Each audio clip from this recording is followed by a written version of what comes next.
दोस्तों, आज हम एक ऐसे इंसान की कहानी सुनने जा रहे हैं जिसका नाम जीनियस शब्द का पर्यायवाची बन गया। एक ऐसा इंसान जिसने ब्रह्मांड के रहस्यों को सुलझाया, समय और स्थान की परिभाषा बदल दी। लेकिन क्या आप जानते हैं कि दुनिया जिसे सबसे बुद्धिमान व्यक्ति मानती है, उसे बचपन में मंदबुद्धि कहा गया था? जी हाँ, हम बात कर रहे हैं एल्बर्ट आइंस्टाइन की। ये कहानी सिर्फ विज्ञान की नहीं है, ये कहानी है एक साधारण इंसान के असाधारण बनने की। ये कहानी है हार न मानने की, जिज्ञासा की और खुद पर विश्वास रखने की। आज की ये स्क्रिप्ट आपकी सोच और आपकी जिंदगी बदल देगी।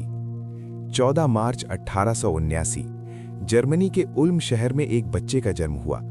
सिर थोड़ा बड़ा था और वो बच्चा दूसरे बच्चों जैसा नहीं था। आइंस्टाइन ने 3-4 साल की उम्र तक बोलना शुरू नहीं किया था। उनके माता पिता को लगा कि उनका बेटा शायद मानसिक रूप से बीमार है।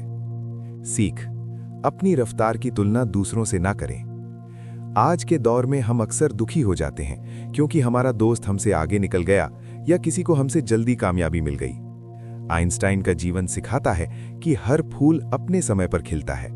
अगर आप आज धीमे हैं तो इसका मतलब ये नहीं कि आप कभी मंजिल तक नहीं पहुंचेंगे। शुरुआत, जब दुनिया ने उसे नकारा।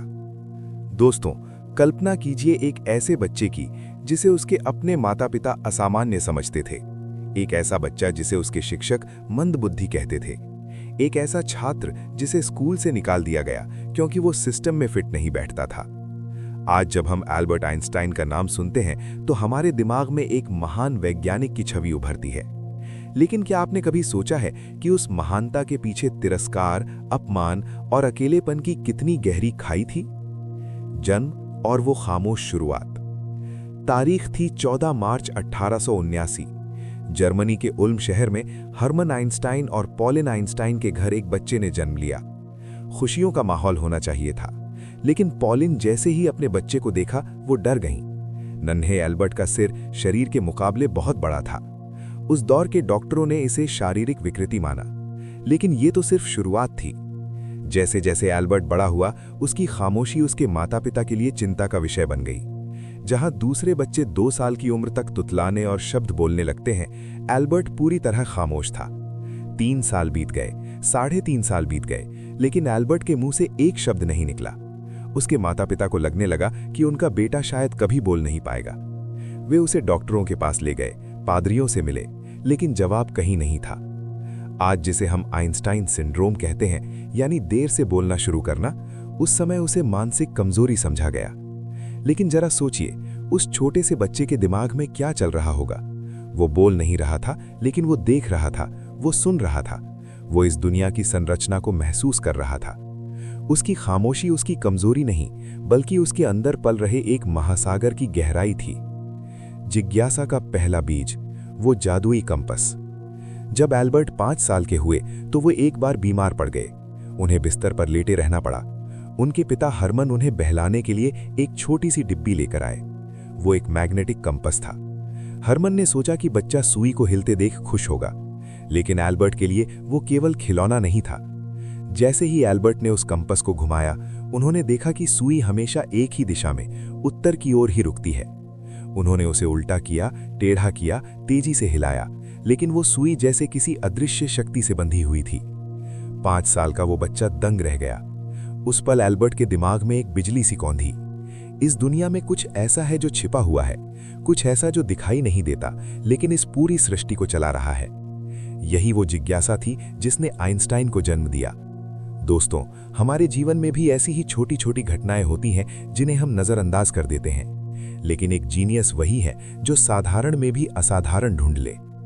स्कूल एक जेल जैसा अनुभव। एल्बर्ट को म्यूनिख के एक कैथोलिक स्कूल में भेजा गया, लेकिन स्कूल उनके लिए किसी जेल से कम नहीं था। उस समय की शिक्षा पद्धति रटनी पर आधारित थी। शिक्षकों का मानना था कि जो छात्र सबसे ज्यादा रट सकता है वही सबसे बुद्धिमान है। एल्बर्ट को यह पसंद नहीं था। वे शिक्षकों से ऐसे सवाल पूछते जिनका जवाब उनके पास नहीं होता था। शिक्षक उनसे नफरत करने लगे थे।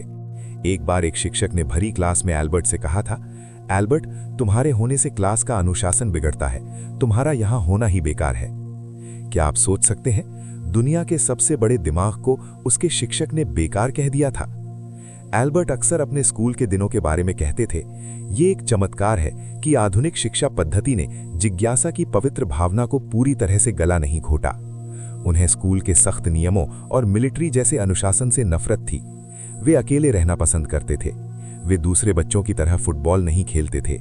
वे गलियों में शोर नहीं मचाते थे। वे अकेले बैठकर प्रकृति को निहारते थे और इसी वजह से उन्हें अजीब और सनकी कहा जाने लगा। विद्रोह और खुद की पहचान। जब एल्बर्ट 15 साल के हुए तो उनके पिता का बिजनेस ठप हो गया और उनका परिवार इटली चला गया। एल्बर्ट को स्कूल खत्म करने के लिए जर्मनी में ही छोड़ दिया गया, लेकिन वहां का दम घोटू माहौल उन्हें बर्दाश्त नहीं हुआ। उन्होंने एक डॉक्टर से फर्जी सर्टिफिकेट बनवाया कि उन्हें नर्वस ब्रेकडाउन है और स्कूल छोड़कर इटली भाग गए। उनके पिता चाहते थे कि वो एक इलेक्ट्रिकल इंजीनियर बने ताकि परिवार की आर्थिक मदद हो सके, लेकिन एल्बर्ट का मन तो ब्रह्मांड के रहस्यों में था। उन्होंने बिना हाई स्कूल डिप्लोमा के स्विस फेडरल पॉलिटेक्निक की परीक्षा दी और जानते हैं क्या हुआ? वो फेल हो गए। जी हां, एल्बर्ट आइंस्टाइन अपनी पहली बड़ी प्रवेश परीक्षा में फेल हो गए थे। वे गणित और विज्ञान में तो अव्वल थे, लेकिन भाषा और इतिहास में पीछे रह गए। दुनिया ने एक बार फिर उन पर मुहर लगा दी, तुम फेलियर हो। लेकिन आइंस्टाइन ने हार नहीं मानी। उन्होंने 1 साल तक कड़ी मेहनत की, खुद को तैयार किया और अगले प्रयास में दाखिला लिया। जीवन की पहली बड़ी सीख। दोस्तों, आइंस्टीन के जीवन का ये शुरुआती हिस्सा हमें क्या सिखाता है? 1. आपकी रफ्तार मायने नहीं रखती। अगर आप दूसरों की तुलना में धीरे सीख रहे हैं तो इसका मतलब ये नहीं कि आप नाकाम हैं। आइंस्टीन देर से बोले, देर से समझे, लेकिन जब समझे तो पूरी दुनिया को समझा दिया। 2. सिस्टम के शिकार न बने। अगर स्कूल, कॉलेज या समाज आपको ये कह रहा है कि आप बेकार हैं क्योंकि आप उनके बनाए ढांचे में फिट नहीं बैठते, तो याद रखिए, गलती आप में नहीं, उस ढांचे में है। 3.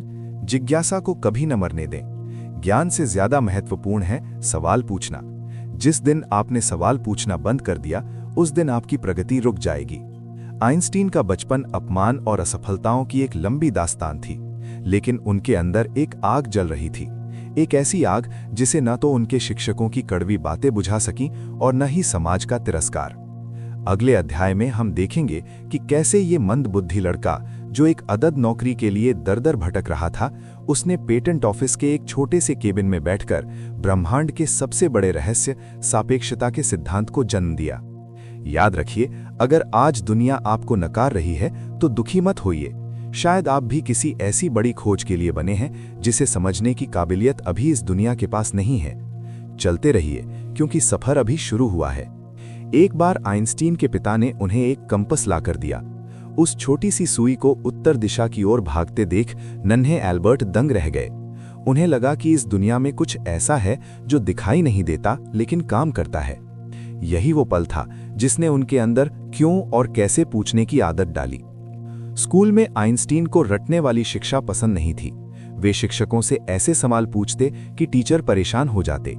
एक टीचर ने तो यहां तक कह दिया था, एल्बर्ट, तुम जीवन में कभी कुछ नहीं कर पाओगे। सवाल पूछना कभी बंद न करें। आइंस्टीन ने कहा था, I have no special talent, I am only passionately curious.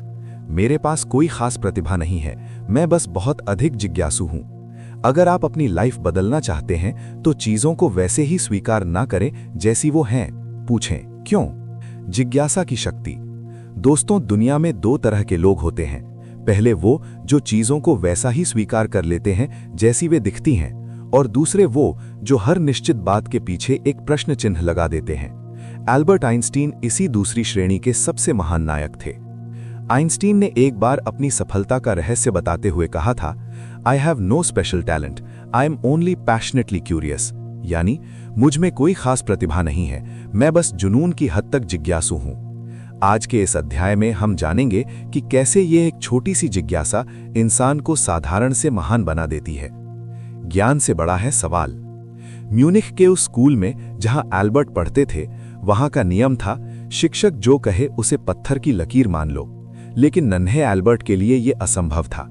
जब शिक्षक उन्हें बताते कि पृथ्वी कैसे घूमती है, तो एल्बर्ट पूछते, पर क्यों घूमती है, उसे धक्का कौन देता है? शिक्षक चिढ़ जाते थे।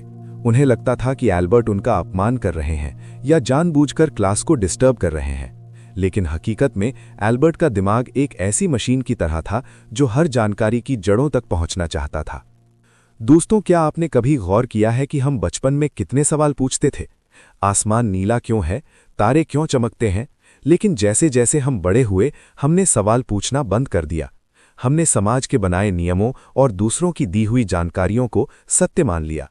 आइंस्टीन सिखाते हैं कि जिस दिन आपकी जिज्ञासा मर गई, उस दिन आपकी मानसिक प्रगति रुक गई। अगर आप अपनी जिंदगी बदलना चाहते हैं तो क्यों पूछने की हिम्मत पैदा कीजिए। मैक्स टलमड, जिज्ञासा को मिला एक गुरु। जब एल्बर्ट 10 साल के थे तो उनकी मुलाकात एक मेडिकल छात्र मैक्स टलमड से हुई। मैक्स हर गुरुवार आइंस्टीन के घर डिनर पर आता था। उसने देखा कि इस छोटे से लड़के की आंखों में ज्ञान की एक अजीब सी चमक है। मैक्स ने एल्बर्ट को विज्ञान और दर्शन की किताबें देना शुरू किया।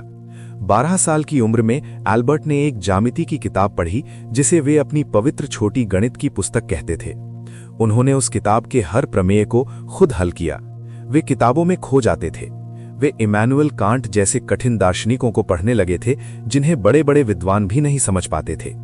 सोचिए, एक बच्चा जो स्कूल में मंदबुद्धि कहलाता था, वे घर पर बैठकर ब्रह्मांड के सबसे कठिन रहस्यों को पढ़ रहा था। क्यों? क्योंकि उसे किसी परीक्षा में पास नहीं होना था। उसे तो बस अपनी जिज्ञासा की भूख को शांत करना था। प्रकाश की किरण पर सवारी, एक महान कल्पना। 16 साल की उम्र में एल्बर्ट के मन में एक ऐसा सवाल आया जिसने आधुनिक भौतिकी की नींव रख दी। उन्होंने सोचा, अगर मैं प्रकाश की एक किरण के पीछे उसी की रफ्तार से दौड़ूं तो क्या होगा? क्या प्रकाश की वो किरण मुझे एक रुकी हुई लहर की तरह दिखेगी? ये एक थॉट एक्सपेरिमेंट था। उस समय उनके पास कोई बड़ी लैब नहीं थी, कोई कंप्यूटर नहीं था। उनके पास थी तो सिर्फ उनकी कल्पना शक्ति। 10 सालों तक ये सवाल उनके दिमाग में गूंजता रहा। वे जहां भी जाते, जो भी करते, उनके दिमाग के एक कोने में ये सवाल हमेशा जिंदा रहता। महानता रातों रात नहीं मिलती। ये उन सवालों का नतीजा है जिन्हें आप सालों तक अपने दिल से लगाकर रखते हैं। आइंस्टीन कहते थे, मैं इतना स्मार्ट नहीं हूं, बस मैं समस्याओं के साथ दूसरों की तुलना में ज्यादा देर तक टिका रहता हूं। क्या आप में अपनी समस्याओं के समाधान ढूंढने के लिए उतनी देर तक टिकने का धैर्य है? वायलिन और जिज्ञासा का मेल। आइंस्टीन की जिज्ञासा सिर्फ विज्ञान तक सीमित नहीं थी। उनकी मां पॉलिन एक बेहतरीन पियानो वादक थीं। उन्होंने एल्बर्ट को 6 साल की उम्र में वायलिन सिखाना शुरू किया। शुरू में एल्बर्ट को यह पसंद नहीं आया, लेकिन जब उन्होंने मोजार्ट का संगीत सुना तो संगीत के प्रति उनकी जिज्ञासा जाग उठी। वे कहते थे कि अगर वे वैज्ञानिक नहीं होते तो शायद एक संगीतकार होते। संगीत उनके लिए केवल मनोरंजन नहीं था, बल्कि ब्रह्मांड की हार्मनी को समझने का एक तरीका था। जब भी वे किसी वैज्ञानिक समस्या में फंस जाते, वे वायलिन बजाना शुरू कर देते। अचानक संगीत की धुनों के बीच उन्हें अपनी समस्या का समाधान मिल जाता। सीख 3, जिज्ञासा का मतलब केवल अपनी फील्ड में माहिर होना नहीं है। एक समृद्ध जीवन के लिए आपको संगीत, कला, साहित्य और प्रकृति, हर चीज के प्रति जिज्ञासु होना चाहिए।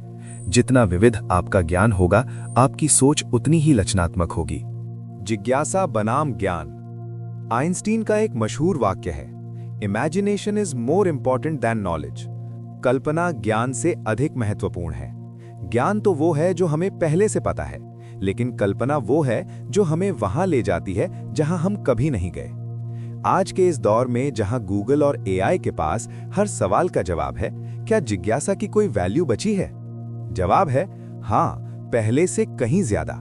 मशीनें जवाब दे सकती हैं, लेकिन सही सवाल केवल एक इंसान ही पूछ सकता है। एल्बर्ट आइंस्टीन ने कभी ये नहीं सोचा कि दुनिया क्या सोचेगी या ये तो असंभव है। वे तो बस एक बच्चे की तरह दुनिया को देख रहे थे। उनके लिए दुनिया एक पहेली थी और वे उस पहेली को सुलझाने वाले एक नन्हे यात्री। अपनी जिज्ञासा को कैसे जगाएं? तो दोस्तों, हम आइंस्टीन के इस अध्याय से अपनी लाइफ में क्या लागू कर सकते हैं? 1.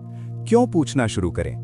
हर दिन कम से कम एक ऐसी चीज के बारे में सोचें जिसे आप नॉर्मल मानते हैं और पूछें कि ये ऐसे ही क्यों है, चाहे वो आपका काम हो, आपका व्यवहार हो या समाज की कोई रीत। 2. सीखने के लिए पढ़ें, नंबरों के लिए नहीं। आइंस्टीन ने स्कूल इसलिए छोड़ा क्योंकि वहां सीखना नहीं, रटना था। आप भी अपनी रुचि का कोई एक विषय चुनें और उसमें इतनी गहराई तक जाएं कि आप उसके उस्ताद बन जाएं। 3. बोरियत से न डरें। जब आप शांत बैठते हैं तभी आपके दिमाग में अजीब और अनोखे विचार आते हैं। फोन छोड़कर कभी कभी खुद के साथ वक्त बिताएं और अपनी कल्पना को पंख दें। एल्बर्ट आइंस्टीन की जिज्ञासा ने उन्हें क्लर्क की मेज से उठाकर नोबेल प्राइज के मंच तक पहुंचा दिया। उन्होंने कभी भी खुद को ज्ञानी नहीं माना, वे हमेशा खुद को एक सीखने वाला ही समझते रहे। अगले अध्याय में हम आइंस्टीन के जीवन के उस दौर में चलेंगे जिसे संघर्ष और असफलताओं का दौर कहा जाता है। हम देखेंगे कि कैसे उन्होंने बेरोजगारी और गरीबी के बीच रहकर दुनिया का सबसे बड़ा सिद्धांत खोजा। याद रखिए, एक जिज्ञासु दिमाग कभी बूढ़ा नहीं होता। अपनी आंखों में वो बचपन वाली हैरानी हमेशा जिंदा रखिए, क्योंकि चमत्कार उन्हीं के साथ होते हैं जो उनमें विश्वास करते हैं और उनके पीछे के क्यों को ढूंढते हैं। कॉलेज खत्म करने के बाद आइंस्टीन को कहीं नौकरी नहीं मिली। वे 2 साल तक बेरोजगार रहे। उनके पिता की मृत्यु हो गई और वे ये सोचकर मरे कि उनका बेटा एक फेलियर है। सोचिए उस इंसान पर क्या गुजरी होगी। अंत में उन्हें एक पेटेंट ऑफिस में क्लर्क की नौकरी मिली। लोग इसे एक छोटी नौकरी मान सकते थे, लेकिन आइंस्टीन ने इसे अपनी अपॉर्चुनिटी बनाया। वे अपना काम जल्दी खत्म करते और बचे हुए समय में अपने भौतिकी के सिद्धांतों पर काम करते। सीख नंबर 3, अपनी परिस्थितियों को बहाना न बनाएं। अगर आइंस्टीन चाहते तो कह सकते थे कि उनके पास लैब नहीं है, पैसे नहीं हैं, इसलिए वो रिसर्च नहीं कर सकते। लेकिन उन्होंने क्लर्क की मेज को ही अपनी लैब बना लिया। आपकी आज की नौकरी या स्थिति आपका भविष्य तय नहीं करती, आपकी मेहनत तय करती है। संघर्ष और असफलता। दोस्तों, हम अक्सर सफल लोगों की चमक दमक देखते हैं, उनके अवार्ड्स देखते हैं, उनकी शोहरत देखते हैं, लेकिन हम उस अंधेरे को भूल जाते हैं जिससे गुजरकर वे उस रोशनी तक पहुंचे हैं। एल्बर्ट आइंस्टीन की कहानी भी कोई अपवाद नहीं थी। 1900 से 2005 के बीच का समय आइंस्टीन का जीवन का वो दौर था जब वे एक जीनियस नहीं बल्कि एक हारे हुए इंसान नजर आ रहे थे।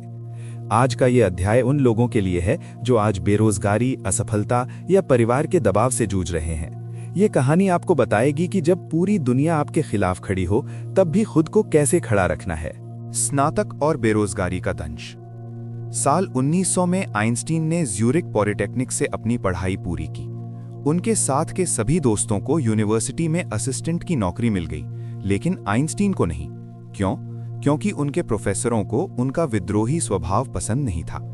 उनके एक प्रोफेसर हाइनरिक वेबर ने तो यहां तक कह दिया था, आइंस्टीन तुम बहुत चालाक हो, लेकिन तुम्हारी दिक्कत यह है कि तुम किसी की बात नहीं सुनते। नतीजा ये हुआ कि आइंस्टीन के पास कोई सिफारिश नहीं थी, कोई नौकरी नहीं थी और जेब खाली थी। उन्होंने पूरे यूरोप में दर्जनों यूनिवर्सिटीज को पत्र लिखे, विनती की कि उन्हें एक छोटा सा पद दे दिया जाए, लेकिन हर तरफ से सिर्फ एक ही जवाब आता था, अस्वीकृति। सीख, आपकी डिग्री आपकी काबिलियत नहीं है। आज बहुत से युवा एक अच्छी नौकरी न मिलने पर डिप्रेशन में चले जाते हैं। आइंस्टीन जैसा दिमाग भी 2 साल तक बेरोजगार रहा। उन्होंने ट्यूशन पढ़ाए, छोटे मोटे काम किए ताकि पेट पाल सकें। याद रखिए, अगर शुरुआत कठिन है तो इसका मतलब ये नहीं कि अंत बुरा होगा। आपका रिजेक्शन ही अक्सर आपको सही रास्ते पर ले जाने का जरिया बनता है।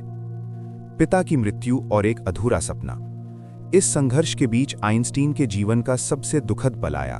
उनके पिता हर्मन आइंस्टीन आर्थिक तंगी और बीमारी से जूझ रहे थे। 1902 में उनकी मृत्यु हो गई। मरते समय हर्मन के मन में यही बोझ था कि उनका बेटा एक असफल इंसान है। आइंस्टीन के लिए ये एक बहुत बड़ा मानसिक आघात था। वे खुद को गुनहगार महसूस करते थे। उन्हें लगता था कि उन्होंने अपने पिता को निराश किया है। उन्होंने अपनी एक प्रेमिका मिलेवा मैरिक से शादी की, लेकिन उनके पास परिवार चलाने के लिए पैसे नहीं थे। वे गरीबी की उस सीमा पर थे जहां बुनियादी जरूरतें पूरी करना भी मुश्किल था। एक ऐसा इंसान जो ब्रह्मांड के नियम लिखने वाला था, वो अपनी रसोई का खर्च चलाने के लिए संघर्ष कर रहा था। दुख और अपमान को ईंधन बनाएं। आइंस्टीन ने उस दुख को अपनी कमजोरी नहीं बनने दिया। उन्होंने अपनी स्थिति को स्वीकार किया और हार मानने के बजाय लड़ने का फैसला किया। जब दुनिया आपको निकम्मा समझने लगे तो वही सही समय होता है खुद को साबित करने की तैयारी शुरू करने का। पेटेंट ऑफिस, एक मामूली क्लर्क की महानता। अंत में उनके एक दोस्त मार्सेल ग्रॉसमैन की मदद से उन्हें बर्न के एक पेटेंट ऑफिस में नौकरी मिली।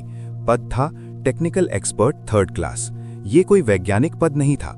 उनका काम था लोगों द्वारा किए गए आविष्कारों के कागजात चेक करना और ये देखना कि वे सही हैं या नहीं। दुनिया की नज़र में आइंस्टीन हार चुके थे। लोगों ने कहा, देखो, बड़ी बड़ी बातें करने वाला आइंस्टीन आज एक क्लर्क बन गया है। लेकिन आइंस्टीन के लिए ये नौकरी एक वरदान साबित हुई। वे अपना ऑफिस का काम 2-3 घंटे में खत्म कर लेते थे और बाकी के समय में वे अपनी डेस्क की दराज खोलते जिसमें उनके वैज्ञानिक शोध के कागज छिपे होते थे। वे उसे अपनी सैद्धांतिक भौतिकी की लैब कहते थे। जबकि उनके आसपास के लोग गपशप करते या सुस्ताते थे, आइंस्टीन उस सरकारी दफ्तर की मेज पर ब्रह्मांड के नक्शे बदल रहे थे। कोई भी काम छोटा नहीं होता। अक्सर हम सोचते हैं कि अगर हमें मनचाही नौकरी नहीं मिली तो हमारी लाइफ बर्बाद है। आइंस्टीन ने सिखाया कि आपकी डे जॉब सिर्फ आपका पेट पालने के लिए है, लेकिन आपकी असली पहचान वो काम है जो आप खाली समय में करते हैं। वो 8 घंटे की नौकरी आपकी किस्मत तय नहीं करती, वो अगले 4 घंटे तय करते हैं जो आप अपने सपने के लिए देते हैं। ओलंपियन अकेडमी, समान विचारधारा वाले मित्र। इस संघर्ष के दौरान आइंस्टीन ने 2 और दोस्तों के साथ मिलकर एक ग्रुप बनाया जिसका नाम उन्होंने मजाक में ओलंपियन अकेडमी रखा। वे तीनों रात भर कॉफी पीते, फिलॉसफी पढ़ते और विज्ञान पर बहस करते। यही वो समय था जब आइंस्टीन ने यह समझा कि दुनिया की भीड़ से अलग होना कोई बुरी बात नहीं है। अगर आपके पास 1-2 ऐसे दोस्त हैं जो आपके पागलपन भरे सपनों पर यकीन करते हैं तो आप दुनिया जीत सकते हैं। सीख, अपने माहौल को बौद्धिक बनाएं। आप उन 5 लोगों का औसत हैं जिनके साथ आप सबसे ज्यादा समय बिताते हैं। आइंस्टीन ने संघर्ष के समय में भी खुद को नकारात्मक लोगों से दूर रखा और ऐसे दोस्तों के साथ रहे जो उनकी सोच को चुनौती दे सकें। संघर्ष से सफलता का जन्म। आज की सीख, अपनी लाइफ में 1905 कैसे लाएं? इस अध्याय से हम अपनी लाइफ बदलने के लिए क्या ले सकते हैं? 1. एकाग्रता की शक्ति। आइंस्टीन ने उन 7 महीनों में अपना पूरा ध्यान अपनी रिसर्च पर लगा दिया था। अगर आप अपनी लाइफ में बदलाव चाहते हैं तो आपको भी एक निश्चित समय के लिए दुनिया से कटकर अपने काम में डूबना होगा। 2. साधनों का अभाव बहाना है। आइंस्टीन के पास कोई बड़ी लाइब्रेरी या इंटरनेट नहीं था। उनके पास सिर्फ एक पेन, कागज और उनका दिमाग था। आपके पास आज जो भी है वो शुरू करने के लिए काफी है। 3. भीड़ से अलग होने का साहस। जब पूरी दुनिया न्यूटन के नियमों को सच मानती थी, आइंस्टीन अकेले थे जिन्होंने कहा कि न्यूटन गलत हैं। महान बनने के लिए आपको अकेले खड़े होने का साहस दिखाना होगा। 1905 खत्म होते होते दुनिया वैसी नहीं रही जैसी वो साल की शुरुआत में थी। एक गुम्माम क्लर्क ने भौतिकी के सिंहासन को हिला दिया था। लेकिन क्या आइंस्टीन को तुरंत प्रसिद्धि मिल गई? क्या वे रातों रात अमीर बन गए? नहीं, असली परीक्षा तो अब शुरू होने वाली थी। उन्हें अभी सामान्य सापेक्षता के उस कठिन रास्ते पर चलना था जहां उनका दिमाग अपनी सीमाओं तक खिंचने वाला था।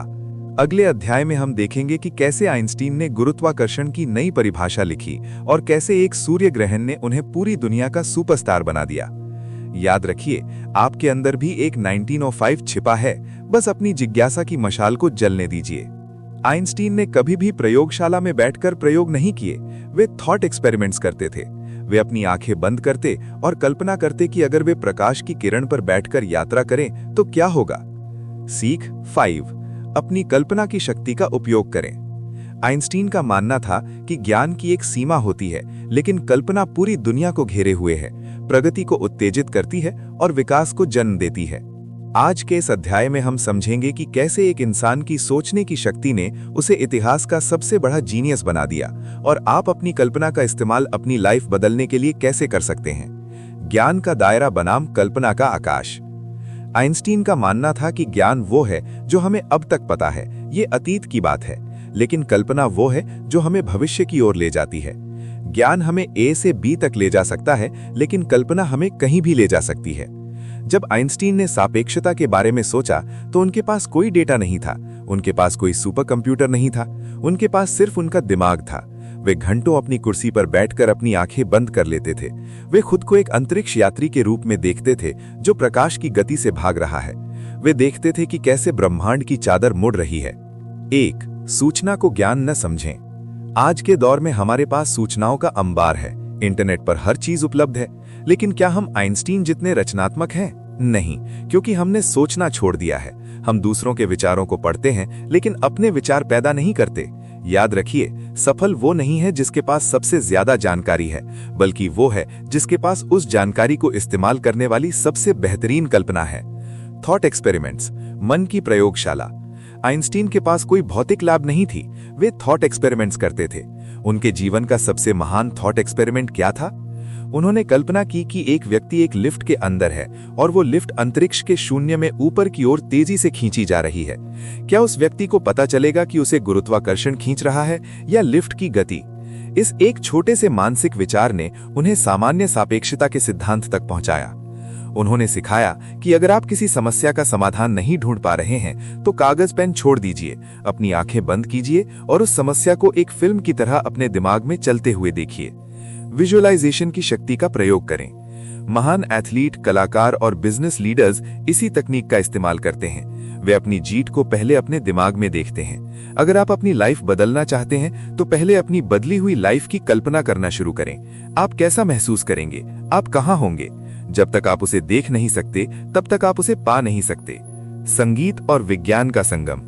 बहुत कम लोग जानते हैं कि आइंस्टीन जब भी किसी जटिल वैज्ञानिक समस्या में फंस जाते थे तो वे अपने वायलिन लीना को उठाते थे।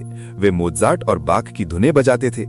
वे कहते थे कि मेरे वैज्ञानिक विचार अक्सर संगीत के रूप में आते हैं। मैं अपनी लाइफ को संगीत की कल्पना में देखता हूँ। संगीत उनकी कल्पना के उन दरवाजों को खोल देता था जो तर्क और गणित से बंद हो जाते थे।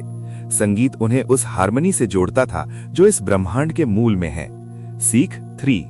अपनी तर्क शक्ति को थोड़ा आराम दें। कभी कभी हम लॉजिक में इतना उलझ जाते हैं कि हमें समाधान नहीं दिखता। ऐसे समय में अपनी हॉबी, संगीत या पेंटिंग की शरण लें। जब आपका लॉजिकल दिमाग शांत होता है तभी आपका क्रिएटिव दिमाग काम करना शुरू करता है। बचपन की उस हैरानी को जिंदा रखना। आइंस्टीन से एक बार किसी ने पूछा कि वे इतने महान वैज्ञानिक कैसे बने। उन्होंने बड़ी सादगी से जवाब दिया, क्योंकि मैंने अपने अंदर के बच्चे को कभी मरने नहीं दिया। एक बच्चा हर चीज को पहली बार देखता है, वो हैरान होता है। हम बड़े होकर सब कुछ जानने का नाटक करने लगते हैं। हम फूलों का खिलना, तारों का चमकना और बारिश की बूंदों को साधारण समझने लगते हैं। आइंस्टीन के लिए कुछ भी साधारण नहीं था। वे अंत तक इस बात पर हैरान होते रहे कि ये ब्रह्मांड आखिर इतना व्यवस्थित क्यों है। सीख 4। दुनिया को एक बच्चे की नजर से देखें। सीखना बंद मत कीजिए।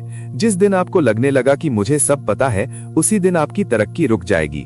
हमेशा एक सीखने वाले बने रहें। हर चीज में चमत्कार ढूंढने की कोशिश करें। आज की सीख, अपनी कल्पना को पंख कैसे दें।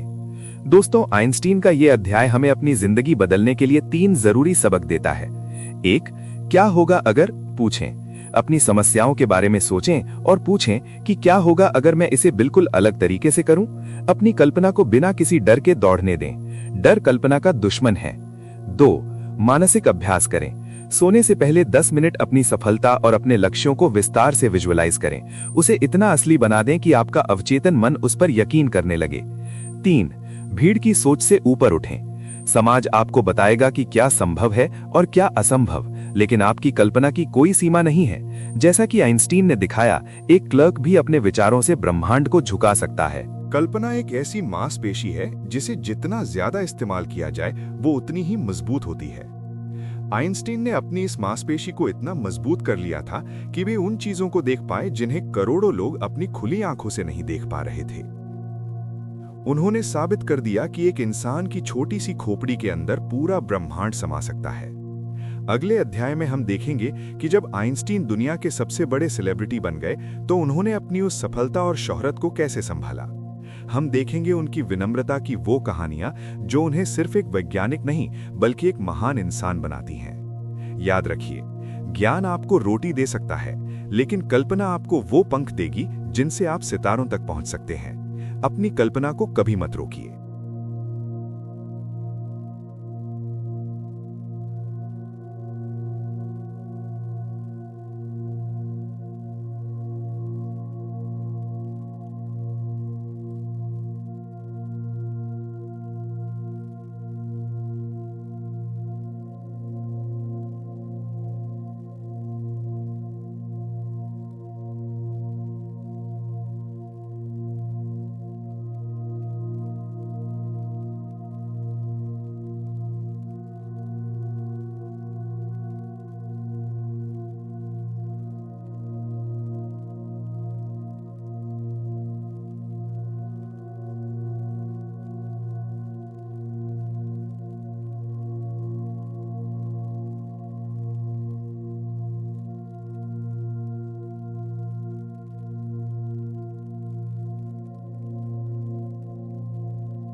कल्पना एक ऐसी मांसपेशी है जिसे जितना ज्यादा इस्तेमाल किया जाए वो उतनी ही मजबूत होती है। आइंस्टीन ने अपनी इस मांसपेशी को इतना मजबूत कर लिया था कि वे उन चीजों को देख पाए जिन्हें करोड़ों लोग अपनी खुली आंखों से नहीं देख पा रहे थे। उन्होंने साबित कर दिया कि एक इंसान की छोटी सी खोपड़ी के अंदर पूरा ब्रह्मांड समा सकता है। अगले अध्याय में हम देखेंगे कि जब आइंस्टीन दुनिया के सबसे बड़े सेलिब्रिटी बन गए तो उन्होंने अपनी उस सफलता और शोहरत को कैसे संभाला। हम देखेंगे उनकी विनम्रता की वो कहानियां जो उन्हें सिर्फ एक वैज्ञानिक नहीं बल्कि एक महान इंसान बनाती हैं। याद रखिए, ज्ञान आपको रोटी दे सकता है, लेकिन कल्पना आपको वो पंख देगी जिनसे आप सितारों तक पहुंच सकते हैं। अपनी कल्पना को कभी मत रोकिए।